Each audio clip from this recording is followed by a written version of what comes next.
So, I like to ask you guys a very serious question. If a person would lose a heavy business deal, how would he feel? Let's say you haven't been not you, but a person had a very big company, a very big business, and unfortunately, what happened? It turned out for the worst. It plunged. A multi-million-dollar company. How would you feel? How would that person feel? Not good, right? Not good. I know of a person that had a nice company, and it was going down. Did something happen, and it was going down. And I remember at the time, the person was like, not good, And I know another person happens to be in the shul not too long ago that was telling me that somebody sued him for a crazy amount of money, and they won the case. So now he's like, Rabbi, what should I do? My company's going to go down. That's it. And they won the case. He wants me to call the lady. Please, Rabbi, please. And I called her twice. Please, could you notify? Can you just arrange something? We'll work something out. There's that. But I'm saying, he's going wild. He's going nuts. Why am I telling you that? Because part of Teshuvah, part of it is called Yagon. You see, if you don't learn Shaare Teshuvah, you're not going to know this part. But part of it is called Yagon. You know what Yagon is? That you don't just regret that you did a sin. You really, really, really regret it. You understand the difference? You're like, oh, I'm sorry, Hashem. Let's say, for example, he ate without a beracha. Oh, I'm sorry, Hashem, I ate without a beracha. Whoa, one second. Do you know what you lost? You lost. Imagine you had a company right now, Haz v'Shalom, and it went down from 10 million to 0. So when a person does a sin, a person messed up with his service of God. So you have to understand at that moment, you have to have that regretfulness, but not only just regretfulness, you have to have that yagon. What's the yagon? The yagon is, whoa, I lost. I can't believe it. What did I do? I lost so much. I'm so sorry. It has to feel that feeling like, it's so painful. You know what I could have done with that time of not sinning? There's something called, everybody has to go din vecheshbon. You ever hear of din vecheshbon? What's din vecheshbon, Rabbi? What is it? What is din? You heard about it, right? So what's din vecheshbon, Joe? It's like this.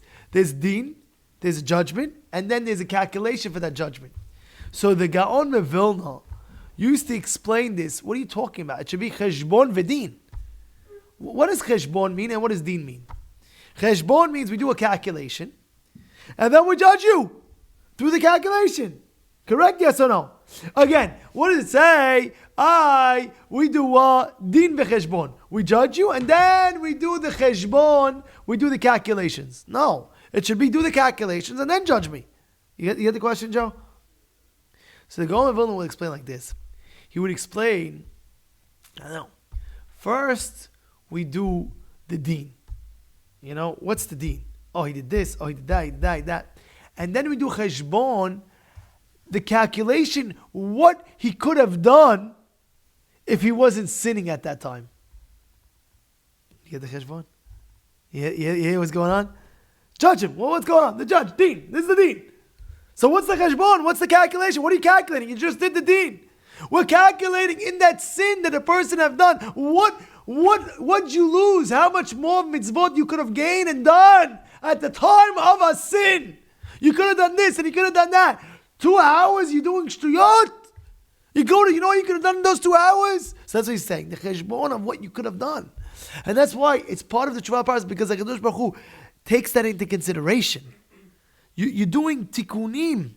You're correcting things that you can't imagine just by feeling that remorse. Like I'm telling you right now, Yagon. In Shamayim, they weigh that on the scale as a factor. Wow. Okay, you did it. But you also, at the same time as you did it, because you have to understand, nothing's getting forgotten. Nothing is getting forgotten. Only, I did this, I did that. Hashem forgets, he raises it. Of course, he remembers. But now you have in your hand, you have that yagon where Hashem always remembers that you really, you didn't just feel bad. You're like, oh my goodness, I could have done so much more in that time. And you'll see people that Baal Teshuvah, people that in the past they did what they did. They'll always tell you, oh, Rabbi, I could have done this and I could have done that. I could have done so much in that time where I was doing shtuyot. I could have done so much. Kadosh Baruch Hu sees that. He sees that. He sees that you really care and you really want to do more. He sees it. He sees it. And therefore now you're tzaddik. Now you're tzaddik. Now you already came back. You came to Derech Emet Torah Center. You're steiging away. You're learning every night. You're coming in the morning. You're praying. You're doing all your things. But what about, you don't know, I met bad friends when I was 16, 15. They introduced me to this and they introduced me to that. And now you're 21, 24, 30, whatever your age you are. And now you're like, oh, what about all those years? So those years, what do? Of course you make teshuvah, you feel bad, you regret, you'll never do it again. I swear I'll never do it again. But also you think back, oh Hashem, I feel so bad. I could have done so much torah and mitzvot. I could have. Hashem puts that in the heshbon. Hashem sees, oh wow, you don't only regret you did, you also regret what you could have done. That's included. And that's what he says over here. You have to be very, very, this is today's Rabbeinu Yonah.